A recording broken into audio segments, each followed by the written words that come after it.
Al jaza ala qadril masyaqqah, balasan tergantung susah payahnya dalam berikhtiar. Siapa yang mujahadahnya lebih, maka rewardnya lebih, jazanya lebih. Jadi saya kadang-kadang ngerasa, dulu saya juga pernah merasa kayak gitu. Kenapa kok dia dihormati saya enggak?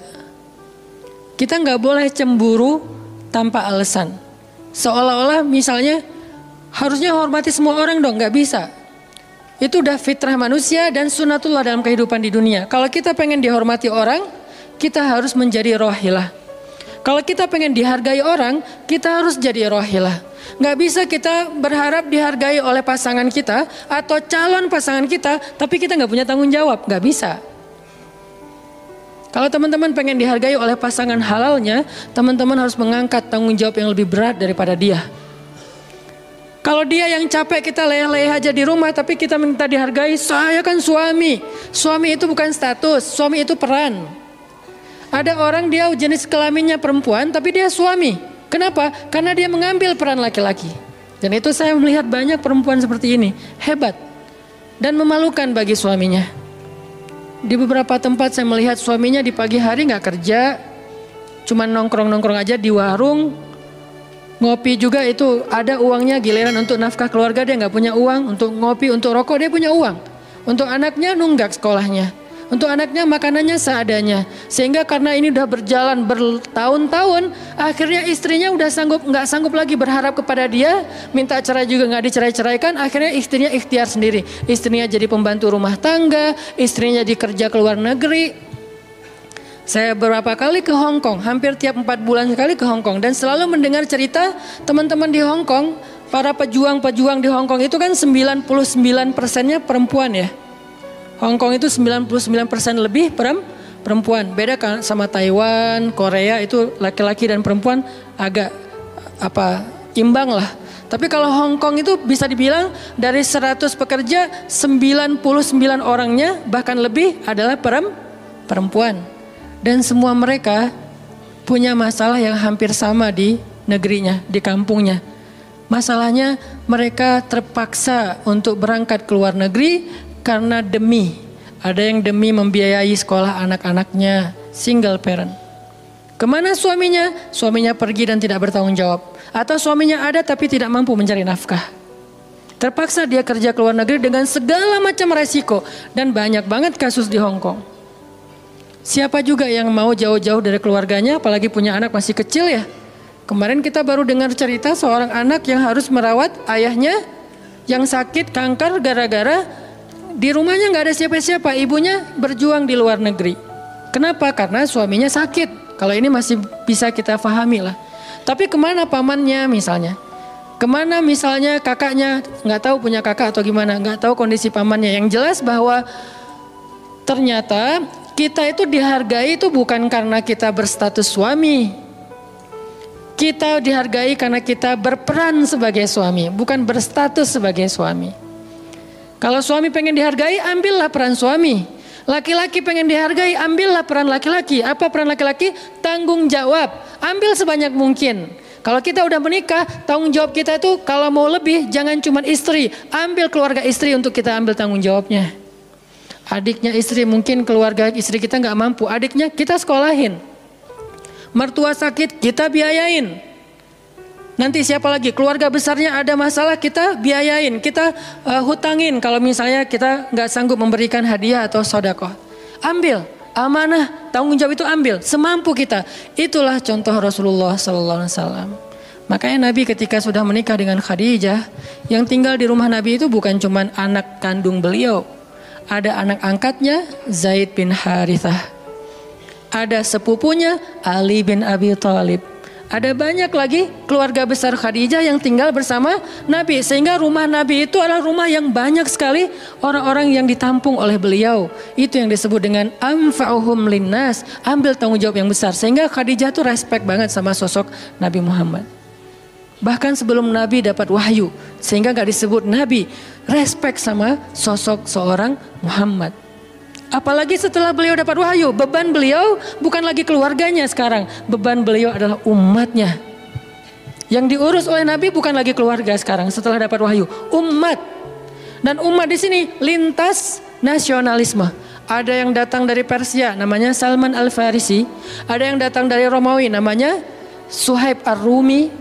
Ada banyak sahabat-sahabat yang lintas kabilah, bukan hanya orang Quraisy. Ada yang datang dari Yaman, termasuk Sumayyah dengan Yasir, keluarga yang pertama syahid dalam Islam. Ini dari Yaman. Kemudian pindah lagi ke Madinah yang bukan orang-orang Quraisy. Di sana ada Bani Mudhar dari kabilah Aus dan Khazraj. Nanti berkembang lagi sampai ke Asia, Eropa dan seterusnya. Inilah bebannya Rasulullah SAW. Sehingga Allah menyebutnya dengan istilah rahmatan lil alamin. Rahmah. Tahu arti rahmah? Rahmah itu kasih sayang. Maksud kasih sayang, memberi sayang. Kasih sayang, bukan minta disayangi. Jadi kalau kita mau berkasih sayang, ya kasih sayangnya. Jangan sayangi saya dong. Itu bukan kasih sayang, namanya terima sayang. Bukan kasih sayang, terima sayang. Minta sayang. Itu namanya bukan rahmah, bukan mawaddah. Yang namanya rahmah, kasih sayangnya. Kalau kita nggak punya sayang, berarti kita nggak punya rahmah. Apa bentuk sayang kita? Perhatian. Apa bentuk sayang kita? Perasaan. Apa bentuk sayang kita? Dengan harta. Itu sayangnya. Dan Nabi, wa ma arsalnaka illa rahmatan lil alamin. Tidaklah kami mengutus engkau Muhammad kecuali untuk menjadi kasih sayang kepada alamin. Arti rahmah dalam tafsiran yang lebih luas, menyelesaikan hajat manusia seluruh alam. Seluruh alam. Itulah kenapa Nabi Muhammad menjadi orang yang paling mulia. Karena yang diambil bebannya itu bukan satu keluarga Khadijah. Bebannya itu bukan satu kota Makkah. Bebannya itu bukan cuma orang Arab. Alamin. Sehingga Allah mengatakan, wa rafa'na laka dzikrak. Kami angkat engkau menjadi manusia yang paling mulia.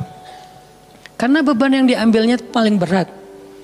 Apa beban Nabi? Apakah cuma ceramah? Enggak cuma ceramah. Kalau cuma ceramah gampang. Saya pernah menjadi penceramah dan saya pernah menjadi programmer dalam dakwah. 8 tahun saya ceramah di Bandung, gampang banget. Dan kalau mau nyaman jadi ustadz, mending saya jadi penceramah aja, gampang banget. Diundang-undang, ustadz mau dijemput? Ya jemput dong, jemput. Ya, ustadz kan dijemput, jarang kita jalan sendiri, seringnya dijemput. Dan karena dia pengen memuliakan kita, dia cari di tempat itu siapa yang punya mobil paling bagus untuk menjemput ustadz. Kalau di kampung, cari siapa yang punya mobil baru yang tahun misalnya 2018 lah, kalau nggak ada 2019. Saya punya, ya udah pinjam ya untuk jemput ustaz. Oh boleh, saya senang jemput. Kalau perlu yang punya mobilnya sekaligus jadi supirnya, jemput ustaz. Enak jadi penceramah. Jemput, tunggu di depan rumah, nggak langsung ketok. Kenapa? Nggak enak mau ngetok, biar ustaznya santai aja. Ustaznya keluar dibukain pintu. Terserah mau duduk di depan, duduk di tengah. Kalau ustadznya duduk di tengah, nggak ada yang di sebelahnya, kosong. Mau goler-goler, mau jungkir balik, bebas. Ustadz. Saya pernah ngalamin masa kayak gitu. 8 tahun, mudah banget, diundang-undang. Semua wajah tersenyum, nggak ada yang cemberut, namanya juga ustadz. Selamat datang ustadz, alhamdulillah bisa ketemu sama ustadz, silakan. Duduk dikasih makanan yang paling baik. Dihidangkan segala macam, minuman aja 5 jenis. Sampai bingung nih mana yang mau diminum. Ustadz mau apa? Kadang-kadang beberapa teman-teman panitia yang sangat udah pro banget nanya. Ustadz itu nanya ke asisten lah atau siapa manajemen, kalau dia punya manajemen. Ustadz itu sukanya makanan apa? Disediakan makanan kesukaan ustadz. Kalau ke Bandung ustadz senangnya makan apa? Disediakan makanan khas Bandung kesukaannya ustadz. Dicari dari restoran terbaik yang ada di kota itu. Ini perlakuan terhadap ustadz, nyaman banget kalau ceramah tuh. Ceramah berapa lama? Terserah ustadz. Kalau lagi mood 3 jam. Kalau nggak lagi mood 45 menit. Ustadz kok ceramahnya cuma sebentar? Saya lelah sekali. Oh nggak apa-apa ustadz, istirahat ya ustadz, sehat terus ya ustadz. Doain. Pulang dianterin. Maaf dikasih amplop, transport segala macam. Kadang-kadang wah ngasihnya cukup untuk 2 bulan makan. Masya Allah enak. Kalau cuman yang disebut dengan rahmatil alamin itu cuman ceramah, itu bukan rahmatil alamin. Walaupun itu salah satu kebaikan. Tapi kemudian setelah 8 tahun saya berdakwah dengan ceramah, saya mengubah konsep dakwah saya menjadi programmer. Memprogram masjid. Al-Latif. Saya ngomong dengan Pak Iman beri saya kesempatan memprogram Al-Latif. Bikin gerakan, bikin dakwah. Bukan masjid yang memprogram, kemudian Ustadz mengisi. Itu salah. Menurut saya, keliru kalau masjid membuat program, Ustadz cuma mengisi program itu. Keliru. Ustadz yang program, masjid fasilitasi, nanti insya Allah akan berkah. Alhamdulillah Pak Iman Ketua DKM Al-Latif sepakat. Ya udah Ustadz silakan, mangga dikasih waktu 2 tahun. Kalau nggak ada perubahan diambil alih. Dalam 2 tahun kita coba program dari awal. Bikin gerakan anak muda, pemuda hijrah lahir waktu itu. Mulai programming, gimana caranya biar masjid rame. Dari yang cuma 20 orang kajian setiap Rabu malam, dari dulu udah Rabu malam. Yang hadir berapa orang? 20 orang. Kalau Persib lagi main, libur. Semua pada nonton. Malah sering lagi libur. Kadang-kadang Persib nggak main. Terus yang main siapa? Yang main Piala Eropa kah, Piala Champion kah, Liga Eropa, Piala Dunia, libur. Akhirnya berkembang pelan-pelan jadi setengah masjid. Satu masjid membludak keluar masjid sampai ke Jalan Cendana. Akhirnya pindahlah ke masjid ini. Kenapa? Karena udah nggak nampung. Nggak enak juga dengan tetangga karena parkirnya kemana-mana. Kan kita pindah ke sini karena Al-Latif nggak nampung. Nah, ketika dakwah berubah menjadi programmer, bebannya beda. Udah nggak kayak dulu, enggak, beda. Pergi taklim, pergi sendiri. Bahkan berkorban dengan harta sendiri, bareng-bareng dengan teman-teman. Semuanya lelah, kita meeting sampai tengah malam. Emangnya gampang membuat tren hijrah? Nggak mudah teman-teman. Kita harus meeting, mikirin. Sekarang tambah lagi beban yang lain. Barisan Bangun Negeri. Para ustadz berkumpul, bikin gerakan bersama. Kita bikin Barisan Bangun Negeri. Dikasih amanah untuk jadi amirnya. Mikirin apa yang harus kita lakukan. Program pertama saya bilang less waste. Isu lingkungan. Kenapa? Kita pengen jadiin masjid sebagai 911. Tapi pelan-pelan, gak bisa langsung. 911 ini nanti kalau ada masalah di masyarakat, tetangga masjid yang ditelepon masjid. Anak saya sakit, telepon masjid. Ada yang meninggal, telepon masjid. Ada yang pingsan, telepon masjid. Ada yang baru diputusin, telepon masjid. Sampah ini udah darurat. Bandung ini hanya batas deadline penanganan sampah kita kalau kata Pemkot itu sampai 2023. Kalau kita nggak punya alternatif, ini akan jadi masalah besar. Jakarta, saya kemarin ke Jakarta sampai 2022, lebih cepat sedikit daripada Bandung. Artinya mereka hanya bisa menampung sampah sampai 2022. Sisanya kalau nggak ada solusi alternatif, maka akan terjadi masalah besar, tumpuk sampah di depan rumah masing-masing selama nggak usah sebulan, seminggu aja gimana rasanya? Nggak ada yang ngambil sampah di depan rumah kita, seminggu aja. Petugas sampah nggak ngambil sampah di depan kos-kosan, di depan rumah. Sehari telat aja itu udah nggak enak, apalagi seminggu, sebulan, setahun. Jadi gimana? 2022, kota-kota besar rata-rata terancam dengan bom waktunya sampah. Kita angkat less waste supaya masjid menjadi salah satu media komunikasi antara Pemprov, Pemkot, pemerintah kepada publik. Kenapa? Soalnya trust publik kepada masjid itu bagus. RT RW bikin program pungut sampah kayak edukasi dan campaign tentang sampah, yang datang sedikit. Kalau RT RW bikin program hari Minggu yuk kita bikin gerakan pungut sampah, sedikit yang datang. Tapi masjid bikin taklim yang datang ribuan, apalagi 2-3 tahun terakhir alhamdulillah luar biasa. Sehingga masjid punya potensi untuk mengkomunikasikan masalah ini kepada publik. Saya ajaklah teman-teman yuk kita bikin isu sampah dimulai dari masjid. Jalan 2 Bandung, Bintaro udah jalan. Next mau kita jalankan di Jogja, di Malang dan di Pontianak. Seluruh masjid di Indonesia. Programming, mikir, harus ketemu dengan beberapa orang, dan habis waktu saya dalam beberapa tahun terakhir bukan untuk dakwah tablik, makanya udah jarang ceramah. Teman-teman kalau ngelihat ceramah Hanan Attaqi di Bandung cuma sekali seminggu, itu juga kalau nggak libur ya. Kajian Rabu malam. Ustaz Hanan selain Rabu malam ngapain sih?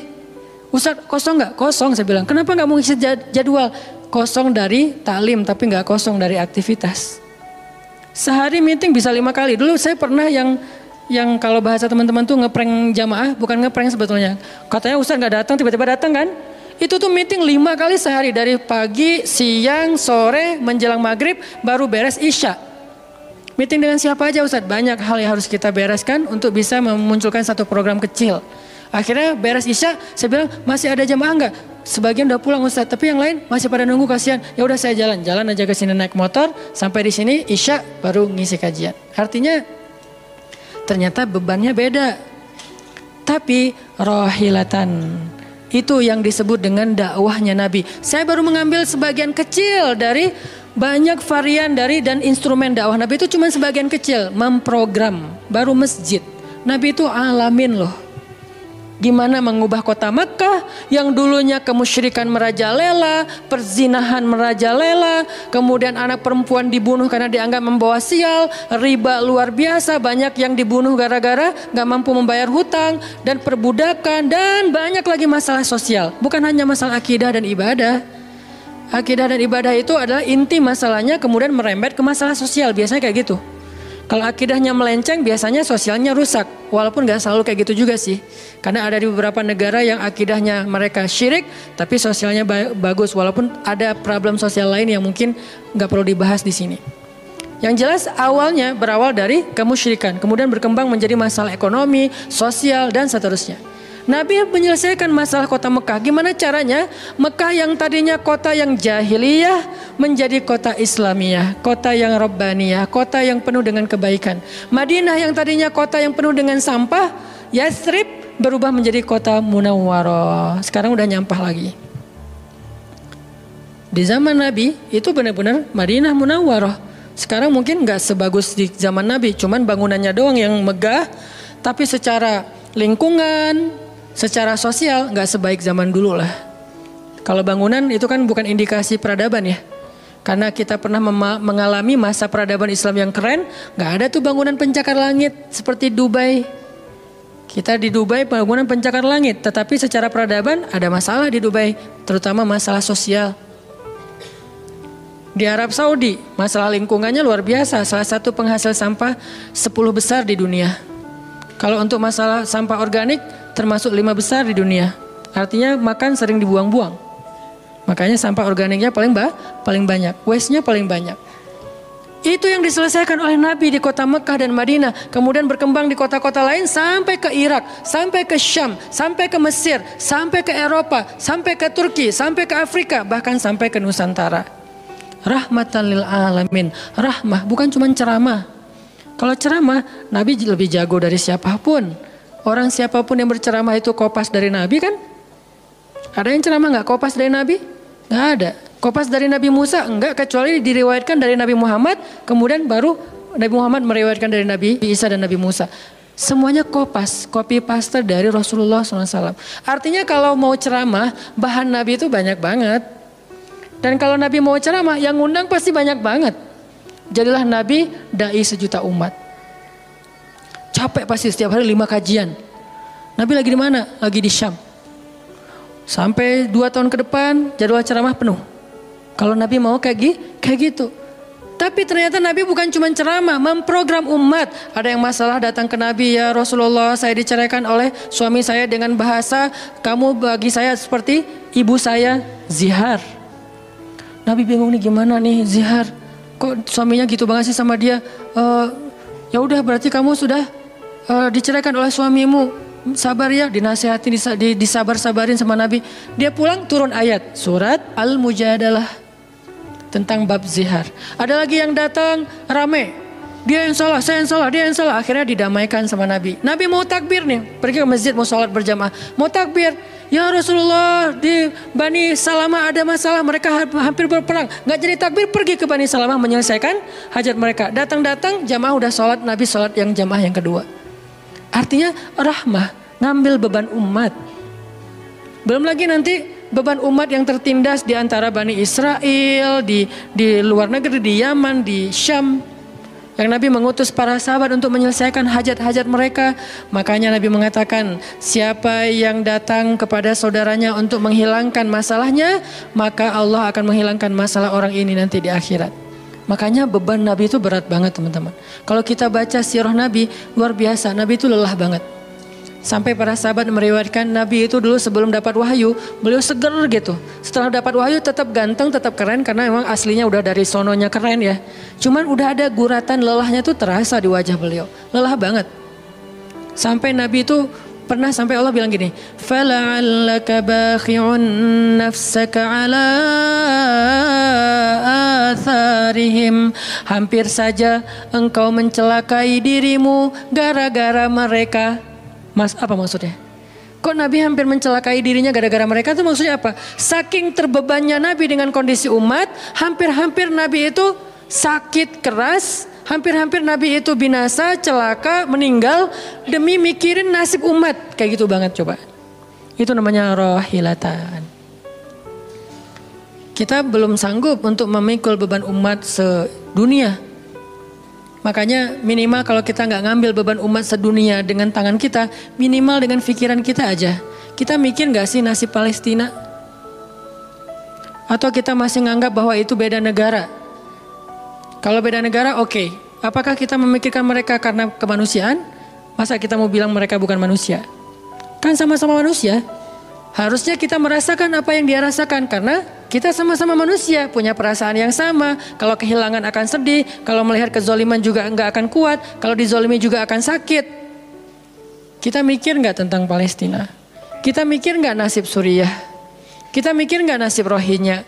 Kita mikir enggak nasib Yaman? Apakah gara-gara kita mikir tentang mereka lantas kita jadi radikal dan teroris? Sejak kapan kita memikirkan nasib orang yang tertindas tiba-tiba jadi radikal? Apakah orang yang tidak memikirkan orang lain hanya dirinya sendiri berarti orang yang baik? Justru makin banyak kita mikirin nasib mereka, kita makin rohilatan walaupun belum sanggup menyelesaikan hajat mereka, mikir doang. Dengan kita lihat postingan yang terakhir di Idlib, bagaimana anak bayi kehilangan kakinya gara-gara kena bom dari tentara Rusia. Kita belum sanggup ngasih solusi sebagai pribadi maupun sebagai bangsa, belum sanggup. Pertama jaraknya jauh, kedua memang kita juga belum punya kemampuan untuk itu. Tapi kita berharap suatu saat Indonesia ini harus sanggup menyelesaikan masalah dunia. Kenapa? Kita ini punya potensi peradaban, bangsa yang besar. Masa kita mau jadi kerdil terus ngikutin bangsa lain?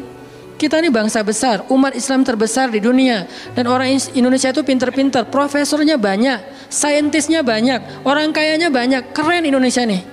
Kenapa Indonesia yang keren kayak gini cuma ngurus diri sendiri aja nggak bisa? Harusnya ngurus dunia, bukan ngurus diri sendiri. Itulah Islam yang sebenarnya.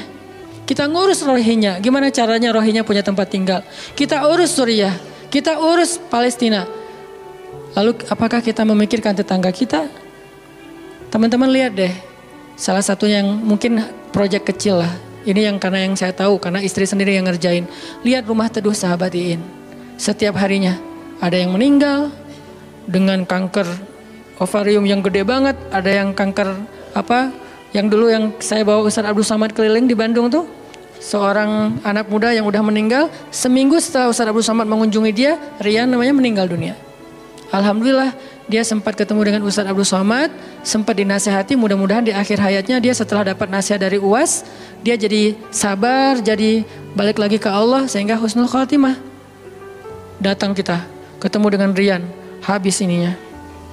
Gara-gara apa? Gara-gara pernah kecelakaan di laut, terus jadi kayak kanker kulit, luar biasa.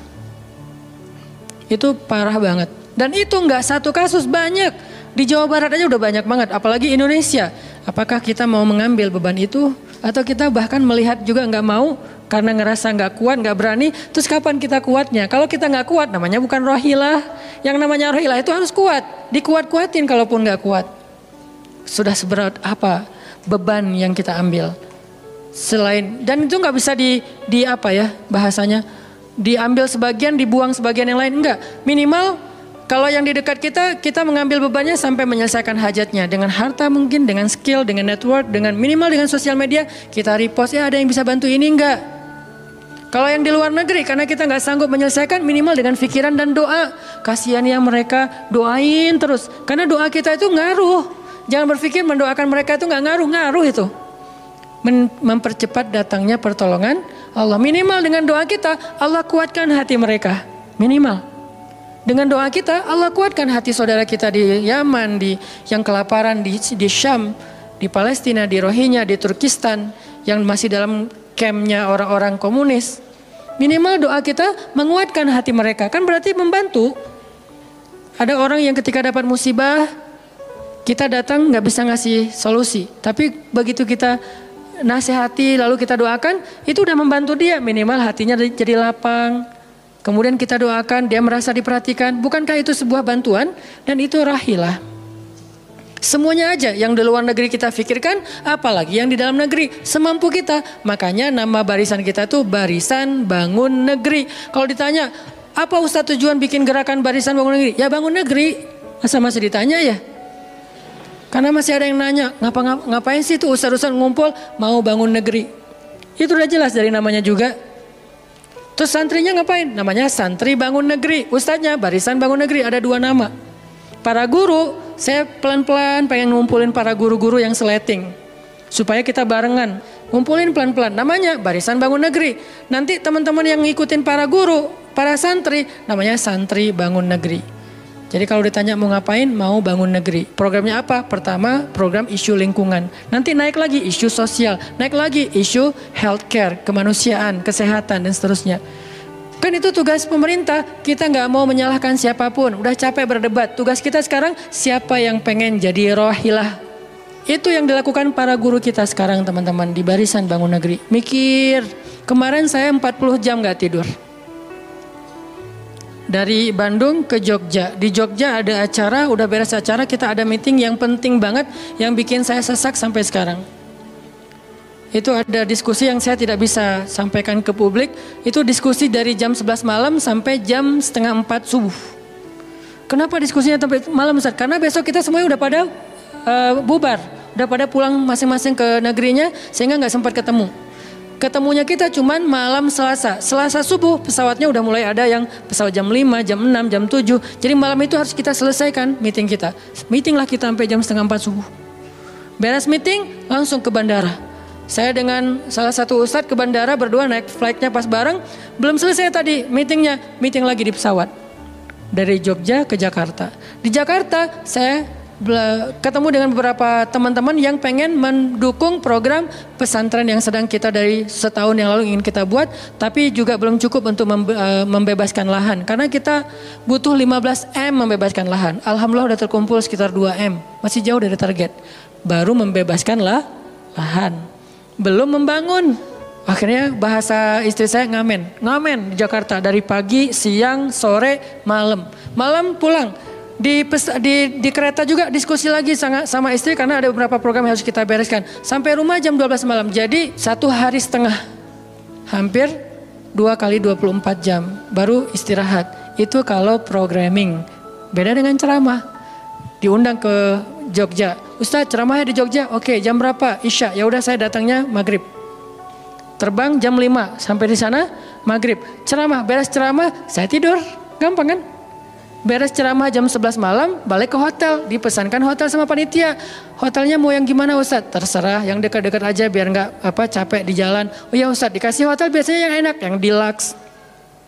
Masuk ke hotel, mandi air hangat. Ya, beres mandi air hangat, pesan makanan online.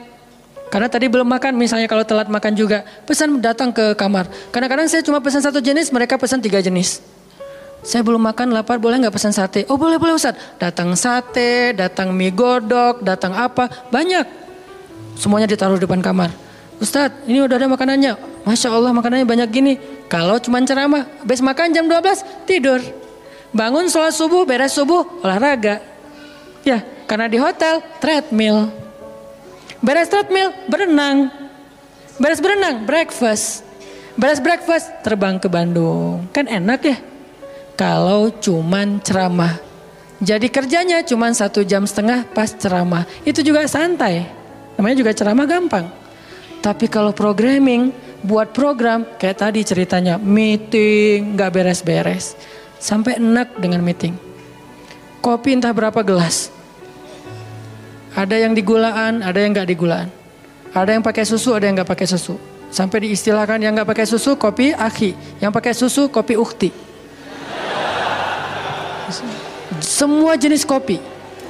Artinya rohilatan. Ternyata memang benar kata Nabi, manusia itu seperti 100 onta, sedikit yang rohilatan. Makanya sekarang kita mau milih mau jadi rohilatan atau mau jadi 100 onta. Dimulai dari hal yang kecil. Saya ngajak teman-teman, yuk kita jadi rohilah, kita angkat beban negeri kita, beban bangsa kita. Saya pengen banget masjid itu jadi kayak rumah teduh. Sekarang yang menjalankan pasien kanker kurang mampu se-Jawa Barat, salah satunya rumah teduh itu. Yang sekarang ada 15 rumah dengan sekitar 300 pasien. Yang setiap kali operasi itu 40 juta. Karena kalau pakai BPJS antrinya setahun. Sehingga harus pakai jalur normal. Dan beberapa di antara mereka belum sanggup untuk membayar cicilan BPJS sehingga nunggak nggak bisa pakai. Kita selesaikan. Harusnya itu dilakukannya oleh masjid. Kenapa? Karena potensi zakat, infak, sedekah, kenceleng masjid gede. Jangan cuma dipakai buat renov. Jangan cuma dipakai buat pengumuman hari Jumat.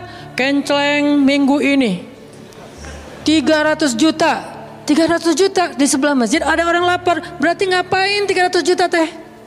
Harusnya 300 juta itu kenceleng minggu ini. Harusnya 300 juta. Tapi tinggal 10 juta. Kenapa? Beban umat diangkat semua sama masjid. Itu cita-cita kita, pengennya masjid itu menjadi, makanya ada hashtag masjid peradaban. Apa masjid peradaban? Masjid rohilah, masjid yang mengangkat beban umat. Bukan cuma membuat program jihad, pengajian hari Ahad. Udah lewat lah masa kayak gitu-gitu, udah gak keren. Nih saya tantang masjid-masjid yang ada di Indonesia, jangan hanya fokus dengan ta'lim. Ta'lim itu udah banyak dan mudah melakukannya, kurang challenging. Coba masjid mikirin masalah sekitarnya, satu masjid mikirin satu RW kalau masjidnya kecil. Kalau masjidnya masjid kecamatan, mikirin satu kecamatan. Kalau udah beres dengan kecamatannya, gak ada lagi masalah, pergi ke kecamatan sebelah. Kolaborasi dengan masjid kecamatan sebelah, yuk selesaikan masalahnya. Bisa banget kalau masjid mau. Tapi serahkan programnya ke ustadz yang ngerti harokah, yang ngerti pergerakan. Dan sekarang udah banyak ustadz yang ngerti pergerakan. Baru kita akan melihat Indonesia yang luar biasa. Terus apa yang bisa kami lakukan Ustadz? Yuk bareng-bareng dengan saya, dengan pemuda hijrah, dengan para guru barisan bangun negeri, kita bangun deh Indonesia semampu kita.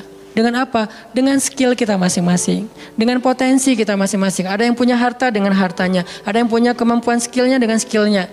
Saya udah berkali-kali menjelaskan, skill itu untuk dakwah penting, bukan hanya penceramah. Nah, mau nggak nih teman-teman? Yuk kita bangun Indonesia. Sekarang kita mikirin apa yang bisa kita lakukan untuk Indonesia, masing-masing dengan potensi kita. Karena kita anak masjid, anak masjid. Karena kita banyak sering ke masjid, ya udah kita bangun Indonesia dengan cara masjid. Dan ternyata cara masjid itu bukan cuma Allahu Akbar dan Subhanallah, salam, enggak. Yang dibicarain di masjid itu bukan cuma juz-juz Al-Quran, tapi masalah umat. Karena Nabi membicarakan masalah umat itu di Masjid Nabawi. Yang kita pengen ke sana, berharap banget bisa umroh. Apakah di Masjid Nabawi itu cuma ada raudhah kemudian orang berdoa egois banget pengen masuk surga sendiri? Enggak. Di raudhah itu Nabi dengan Jibril bicara tentang umat. Gimana caranya umat ini selesai masalah mereka. Sampai ke penjuru dunia. Yang terjajah dibebaskan dari penjajahan. Yang terzolimi dibebaskan dari kezoliman. Itu namanya rohilah. Saya yakin di sini banyak potensi dan skill yang keren-keren.